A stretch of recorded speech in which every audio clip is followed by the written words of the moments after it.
Bull market क्या होता है या फिर बियर मार्केट का क्या मतलब है। चलो यार आज इस शेयर को ना शॉर्ट करते हैं। नहीं यार ये शेयर तो ऑल टाइम हाई पर चल रहा है। आपने इन कुछ टर्म्स के बारे में तो सुना ही होगा, अगर नहीं सुना तो कोई बात नहीं। अगर आप स्टॉक मार्केट में इन्वेस्ट या ट्रेड करना चाहते हो ना, तो आपको इन कुछ जार्गन्स के बारे में पता होना चाहिए। और ये जो जार्गन्स है ना, ये आपको डेली बेसिस पर, रोज स्टॉक मार्केट की आपकी जो लाइफ होने वाली है ना, उसमें आपको डेली बेसिस पर या रेगुलर बेसिस पर जो है सुनने को मिलने वाले हैं। और ये तो कुछ एग्जाम्पल्स हैं। आज की वीडियो में तो हम ऐसे काफी सारे जार्गन्स के बारे में बात करने वाले हैं, तो बने रहिए इस वीडियो के साथ। और अगर आप इस चैनल पर पहली बार आए तो मोस्ट वेलकम। मेरा नाम है तुषार बुद्धिराजा और स्वागत करता हूं आप सबका आपके अपने चैनल फिनटेक गुरुकुल पर। और आज की वीडियो में हम स्टॉक मार्केट से रिलेटेड कुछ इन्हीं जार्गन्स के बारे में बात करने वाले हैं। वैसे मैं आपको बताऊं कि इस सीरीज में जो है हम स्टॉक मार्केट को बिल्कुल बेसिक से समझ रहे हैं, एक एक पॉइंट, एक एक स्टेप को समझते हुए आ रहे हैं कि क्या होता है इन्वेस्टिंग, ये सब चीज़ों के बारे में हम बात कर चुके हैं। और ये सीरीज जो है उन लोगों के लिए काफ़ी इंपॉर्टेंट है जो स्टॉक मार्केट में एंट्री करना चाहते हैं या स्टॉक मार्केट को बिल्कुल बेसिक से समझना चाहते हैं और सीखना चाहते हैं। तो चलिए दोस्तों, अब बिना किसी देरी के सीधा चलते हैं अपने टॉपिक पर और देखते हैं कि कौन कौन से वो जार्गन्स हैं जो आपको रेगुलर बेसिस पर स्टॉक मार्केट की लाइफ में सुनने को मिलने वाले हैं। तो सबसे पहली टर्म जो हमारे को रेगुलर बेसिस पर स्टॉक मार्केट में सुनने को मिलने वाली है वो है बुल मार्केट या बुलिश। देखो, इसका मतलब ये होता है कि अगर आप किसी स्टॉक पर, आपको ऐसा लगता है कि वो स्टॉक ऊपर जाएगा, तो यानी कि आप उस स्टॉक के रिगार्डिंग जो है बुलिश है। और जैसे मान लो कि एक टाइम पीरियड में, इस 2 महीने के अंदर, मान लो जनवरी फरवरी में 2022 में, अगर स्टॉक मार्केट यानी कि निफ्टी जो है ऊपर गया और उस टाइम पीरियड में जब मार्केट ऊपर जा रही थी, तो उस टाइम पीरियड को हम कहते हैं बुल मार्केट चल रही थी। और देखो, अब आपने जिस पे व्यू बनाया कि वो शेयर ऊपर जाएगा, तो आपका व्यू हुआ बुलिश। और आपको, मतलब जो मार्केट पार्टिसिपेंट है जो ये सोच रहा है, उसे कहते हैं हम बुल। उसके अलावा जो सेकंड टर्म आती है वो है बियर मार्केट या बियरिश। अब इसका बिल्कुल ऑपोजिट है जो बुल या बुलिश के बारे में हमने अभी सीखा। मतलब अगर आपका व्यू है नीचे का, यानी कि आपको लगता है कि मान लो टीसीएस का शेयर अभी नीचे जाएगा, तो आप उस शेयर पर जो है बियरिश है और आप हुए बियर। ठीक है। और इस टाइम पे जैसे मान लो 2 महीने के अंदर जनवरी फरवरी में ही मार्केट जो है वो नीचे चली गई, 2000 पॉइंट वो नीचे गिर गई, तो उस टाइम जो मार्केट का चल रहा था वो हुआ बियर मार्केट। नेक्स्ट टर्म है ट्रेंड, और ये यूजुअली ना हमारे को डायरेक्शन, जो भी मार्केट की डायरेक्शन चल रही है उसको रेफर करता है। मतलब मान लो, इसे हम एक एग्जांपल से समझते हैं कि एक टाइम पीरियड में मार्केट जो है नीचे जा रही थी, तो यानी कि वो उस टाइम जो मार्केट का ट्रेंड चल रहा था वो था बियरिश।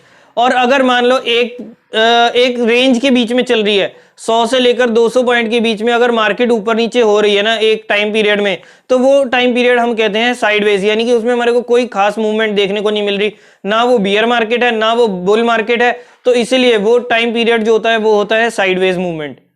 अब 52 वीक हाई या 52 वीक लो क्या होता है?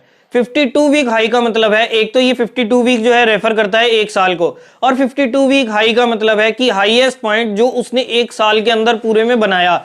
मतलब मान लो टीसीएस का शेयर जो है फिलहाल अभी 3700-3800 के आसपास चल रहा है, लेकिन इसने अगर अपना एक साल का हाई यानी कि 52 वीक हाई बनाया, वो बनाया उसने 4000 का, तो उसका 52 वीक हाई जो रेट होगा ना, जो प्राइस होगा वो होगा 4000 का। और ऐसे ही हम इसको उल्टा देखते हैं 52 वीक लो को। 52 वीक लो हो गया जो उसने एक साल के अंदर लोएस्ट पॉइंट जो टच किया था, लोएस्ट प्राइस जो टच किया था, उस प्राइस को हम कहते हैं 52 वीक लो प्राइस। जब कोई शेयर 52 वीक हाई के पास होता है तो ये सोचा जाता है और ये देखा जाता है कि वो शेयर जो है वो बुलिश ट्रेंड में है, और जब कोई शेयर 52 वीक लो के पास होता है तो इसका मतलब ये है कि वो शेयर जो है वो बियरिश ट्रेंड में है। अब जितने भी ये हम जार्गन्स के बारे में, जितनी भी टर्म्स के बारे में हम बात करने वाले हैं ना, ये सब एक दूसरे से इंटरकनेक्टेड है। जैसा कि अभी आपने देखा कि 52 वीक हाई से रिलेटेड था वो ट्रेंड वाला, या बियरिश मार्केट या बुलिश मार्केट, ये सब चीजें जो है आपको आगे जो है इंटरकनेक्टेड देखने को मिलने वाली है, और काफी सारी इंपॉर्टेंट टर्म्स होने वाली है जो आपकी रेगुलर बेसिस पर स्टॉक मार्केट की लाइफ में यूज भी होने वाली है। अब ये 52 वीक हाई या लो से रिलेटेड ही एक और टर्म है जिसे कहते हैं हम ऑल टाइम हाई या ऑल टाइम लो। अब इसको आप नाम से ही समझ गए होंगे कि इसका ऑल टाइम का हाई क्या है, यानी कि उसने अपनी पूरी स्टॉक मार्केट की जर्नी में, जब से वो शेयर स्टॉक मार्केट पर बीएसई एनएसई पर लिस्ट हुआ है, तब से लेके आज तक, करंट डेट तक, उसने अपना ऑल टाइम हाई यानी कि अपना हाईएस्ट पॉइंट उसने अपनी पूरी स्टॉक मार्केट की जर्नी में कौन सा टच किया है। अब इसी का ऑपोजिट है ऑल टाइम लो, यानी कि उसका लोएस्ट पॉइंट जो उसने अपनी पूरी स्टॉक मार्केट की जर्नी में टच किया है, उसे कहते हैं, उस पॉइंट को कहते हैं हम ऑल टाइम लो पॉइंट। इसके बाद नेक्स्ट जो आपको टर्म सुनने को मिलने वाली है वो है फेस वैल्यू। इसका मतलब होता है एक शेयर की नॉमिनल वैल्यू। और वैसे मोटा मोटी बताऊं तो आपको इसका कोई यूज होने नहीं वाला नॉर्मल स्टॉक मार्केट की लाइफ में, लेकिन ये जो है ना, ये फेस वैल्यू की टर्म जो है कॉर्पोरेट एक्शंस में काफी ज्यादा यूज होती है। जब भी कंपनी को स्प्लिट करना होता है, बोनस देना होता है, या फिर अपने स्टॉक या फिर अपने शेयर होल्डर्स को जो है डिविडेंड देना होता है, तो उस टाइम ये फेस वैल्यू का जो है काफी ज्यादा काम होता है। उसी के बेसिस पर अगर मान लो कोई कंपनी 10% का डिविडेंड दे रही है और उसकी फेस वैल्यू 10 की है, तो यानी कि वो अपनी फेस वैल्यू का 10% दे रही है, यानी कि उसने 1 रुपए का डिविडेंड दिया है पर शेयर। अब चाहे उसकी जो उसका रेट है, प्राइस जो चल रहा है उसका मार्केट में, फिर वो चाहे 4000 का हो, जैसे अभी हाल ही में एमआरएफ ने डिविडेंड दिया है, उसका 70,000 का शेयर है फिलहाल, और उसने डिविडेंड दिया है 3 रुपए का, यानी कि उसकी फेस वैल्यू है 10 रुपए, और उसने जो डिविडेंड परसेंटेज दी है वो है 30%। तो 10 रुपए का 30%, यानी कि 10 रुपए की फेस वैल्यू, उसका 30%, यानी कि 3 रुपए का डिविडेंड। अब उसका शेयर चाहे 70,000 का चल रहा हो, चाहे 7 रुपए का चल रहा हो, जो भी डिविडेंड, बोनस या स्प्लिट्स होते हैं ना, वो होते हैं हमेशा इन ये फेस वैल्यू के ऊपर। उसके बाद आता है long position. It refers to the direction of your trade, मतलब आप जिस डायरेक्शन में ट्रेड लेना चाहते हैं ना, उस डायरेक्शन को ये जो है रेफर करता है। लॉन्ग का मतलब होता है कि आप उस शेयर पर बुलिश हैं। अब मान लो कि आपने कोई रिलायंस का शेयर लिया और आपको लगता है कि ये शेयर अभी यहाँ जैसे 2000 का चल रहा है, तो ये आगे 2600 का हो जाएगा, और आप इसको बाय करके चल रहे हैं, तो इस हम टर्म को कहते हैं लॉन्ग। मतलब आपने उस शेयर में, आपने रिलायंस के शेयर में जो है लॉन्ग किया है, या लॉन्ग करने का सोच रहे हैं। इन जनरल इसका मतलब हुआ कि आप जहां पर खड़े हैं और आपको बेनिफिट होगा प्राइस के इंक्रीज होने से, तो यानी कि आपने उसमें लॉन्ग पोजीशन होल्ड कर रखी है। इसके बाद जो नेक्स्ट इंपॉर्टेंट और काफी ट्रिकी टर्म है वो है शॉर्ट। देखो ये ना स्टॉक मार्केट में काफी इंपॉर्टेंट टर्म है और काफी ट्रिकी भी टर्म है, तो इसे हम ना एक एग्जांपल से समझते हैं। अब मान लो मैंने ये नॉइस की घड़ी जो है, ये नॉइस की स्मार्ट वॉच जो है, मैंने अमेजोन से ऑर्डर करी। उस टाइम इसकी सेल चल रही थी, यानी कि लॉन्च प्राइस था, तो वो आया लगभग 4000 की। अब उसके बाद जब वो लॉन्च हो गई, उसकी सेल खत्म हो गई, वो एक दिन बाद ना उसका प्राइस हो गया मान लो 5000 रुपए। अब मेरे दोस्त ने बोला कि यार ये घड़ी ना मैं लेना चाहता था, बट मैं ना लेट हो गया, और आज की डेट में ये मेरे को 5000 की मिल रही है, तो तू क्या तू मुझे 4500 की ये घड़ी दे देगा? देख तेरे को भी फायदा हो जाएगा और मुझे भी फायदा हो जाएगा। अब एज अ ट्रेडर मुझे तो ये काफी अच्छी डील मिली, क्योंकि मेरे पास जो चीज अभी आई भी नहीं है उसको मैंने पहले ही सेल कर दिया, उसका पैसा मेरे बैंक में आ गया, उसने मेरे को ट्रांसफर कर दिया, और जैसे ही चीज आएगी मैं उसे उसका प्रोडक्ट दे दूंगा। अब इस चीज को कहते हैं हम शॉर्ट। अब मैं इसको आपको स्टॉक मार्केट की लैंग्वेज में समझाता हूं कि स्टॉक मार्केट में हम शॉर्ट का क्या मतलब होता है। मान लो आपने विप्रो का शेयर जो है, आपको लगता है कि वो शेयर का प्राइस जो है ना अब नीचे गिरने वाला है, 600 से वो 500 रुपए पर आ जाएगा, तो आपने क्या किया, आपने उस शेयर को ना पहले सेल कर दिया। जी हाँ दोस्तों, ये चीज हम स्टॉक मार्केट में कर सकते हैं, और इसके बारे में मैं आपको थोड़ा डिटेल में बताऊंगा जब हम डेरिवेटिव्स वाले सेक्शन में आएंगे। लेकिन अभी आप इसको बेसिक तरीके से समझो कि आपने उसे 600 रुपए पर सेल कर दिया, हालांकि वो स्टॉक आपके पास है नहीं, लेकिन फिर भी आपने सेल कर दिया, और ये आप स्टॉक मार्केट में कर सकते हो। लेकिन जब आपको लगा कि भाई अब वो शेयर का प्राइस जो है, जैसे आपका टारगेट था कि 500 रुपए पर मैं उसे वापस ले लूंगा, मतलब उसका प्राइस जो है वो 500 रुपए तक गिरेगा, तो आपने क्या किया, जब वो 600 से गिरना चालू हुआ, 500 पर आपने, जैसे ही वो 500 पर आया ना, आपने फिर से वो शेयर जो है बाय कर लिया। यानी कि पहले आपने सेल किया, अब आपने बाय कर लिया, तो आपकी पोजीशन जो थी वो वापस हो गई, और ये चीज से आपको 100 रुपए का प्रॉफिट भी हो गया। तो ये चीज जो है, अब देखो पता क्या, ये हम, इसका मतलब होता है जब हमारे पास कोई चीज ही नहीं है, हमने पहले ही उसको चीज को सेल कर दिया, तो यानी कि हमने मार्केट में किसी और से बोरो किया, और जब हमने उसे वापस से 500 रुपए के रेट पर बाय कर लिया, तो यानी कि हमने उसी चीज को, जो हमने चीज बोरो करी थी, अब हमने यहां मार्केट से खरीद कर उसे वापस कर दी। अब आप जब भी स्टॉक मार्केट में शॉर्ट करना चाहोगे ना, तो ये मतलब आपको इतना इजीली, इतना सीमलेसली काम होगा ना कि आपको पता भी नहीं चलेगा कि भाई आपने किसी से शेयर जो है बोरो कर रखे हैं। बट आपको ये चीज समझनी है कि आप जब भी स्टॉक मार्केट में, जब भी आप किसी शेयर पर बेयरिश है ना, तो आप आराम से शॉर्ट करके भी पैसा कमा सकते हैं। नॉर्मली लाइफ में जब हमारे पास कोई चीज आती है, उसको बेचकर, उसको हाई रेट पर बेचकर ही हम प्रॉफिट कमा सकते हैं, लेकिन स्टॉक मार्केट में इसका उल्टा भी हमारे को पॉसिबल होता है। हम कोई चीज पर, जैसे मेरे को लगता है, जैसे मैंने आपको बताया कि विप्रो का शेयर मुझे लग रहा था कि वो नीचे जाएगा, तो मैंने उसे पहले बेच दिया और बाद में खरीद लिया, और उसके बाद मैंने उस बीच का प्रॉफिट भी कमा लिया, और मेरे को किसी को पैसा भी नहीं देना पड़ा। और जब आपने बोरो किया या जब आपने रिटर्न किया ना, इसमें आपको कोई टेंशन लेने की जरूरत नहीं है। ये सब काम जो है ना पीछे से एक्सचेंजेस मैनेज कर लेते हैं। सिर्फ आप जो है अपने मोबाइल पर क्लिक करके ही अपना ट्रेड को शॉर्ट कर सकते हैं, या फिर उसे बाद में बाय कर सकते हैं।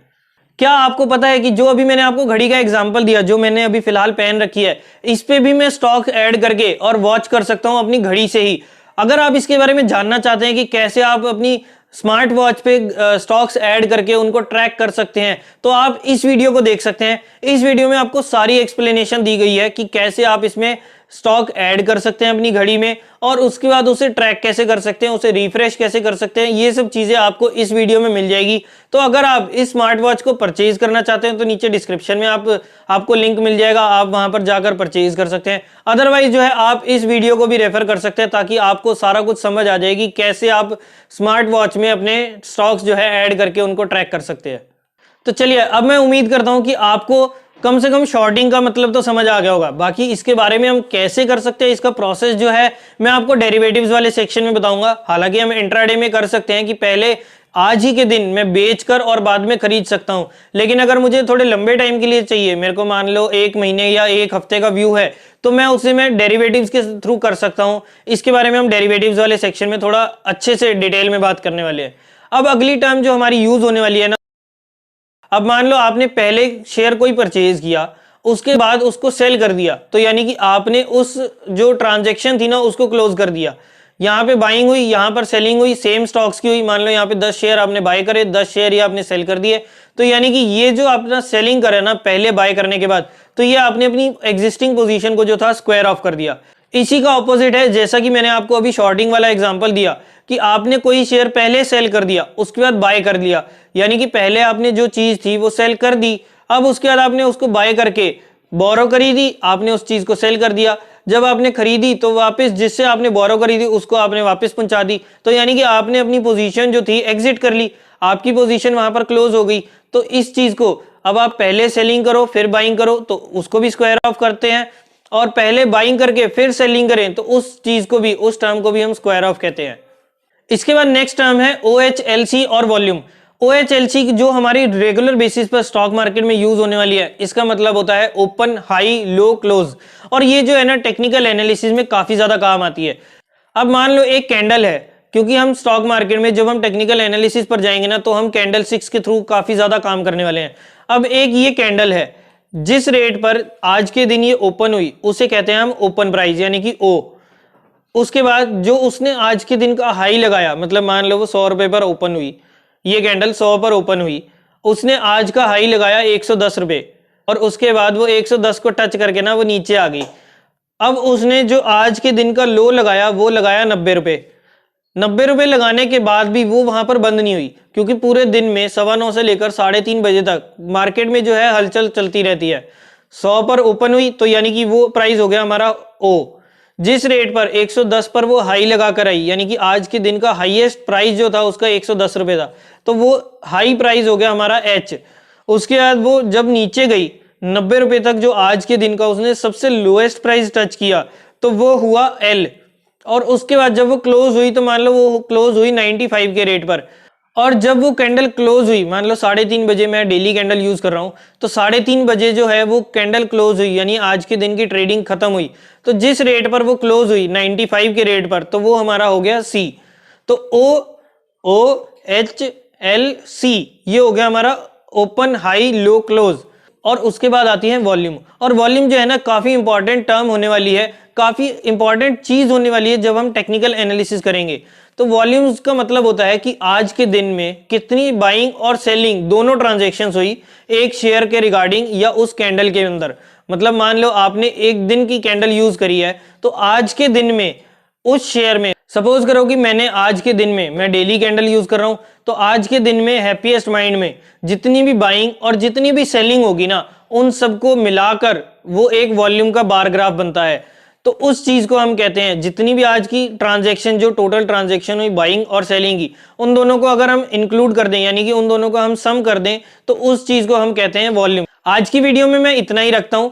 मुझे लगता है कि आज की वीडियो में काफी सारे जार्गन्स हो गए, काफी सारी टर्म्स हो गई जो आपको अब डेली बेसिस पर सीखने को मिलने वाली हैं।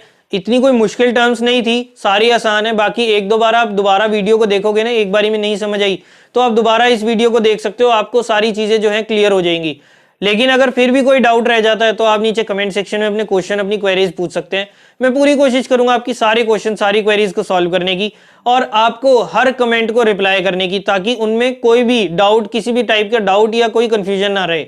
अगर आपको आज की वीडियो पसंद आई तो इसे लाइक करना और शेयर करना बिल्कुल ना भूलें। और साथ ही में कोई अगर सजेशन देना चाहते हैं, कोई रिव्यू देना चाहते हैं तो वो भी आप नीचे कमेंट सेक्शन में दे सकते हैं। अगर आपने अभी तक इस चैनल को सब्सक्राइब नहीं करा तो जल्दी से नीचे दिए बटन पर क्लिक कीजिए और सब्सक्राइब कीजिए इस चैनल को। साथ ही में बने बेल आइकन को भी जरूर प्रेस करें, ताकि जैसे ही इस चैनल पर कोई भी वीडियो अपलोड हो उसकी नोटिफिकेशन आप तक सबसे पहले पहुंच जाए और आप किसी भी इंपॉर्टेंट वीडियो को बिल्कुल भी मिस ना करें। तो चलिए दोस्तों, आज की वीडियो में इतना ही। मैं तुषार बुद्धिराजा आपसे लेता हूं इजाजत। Bye bye and take care.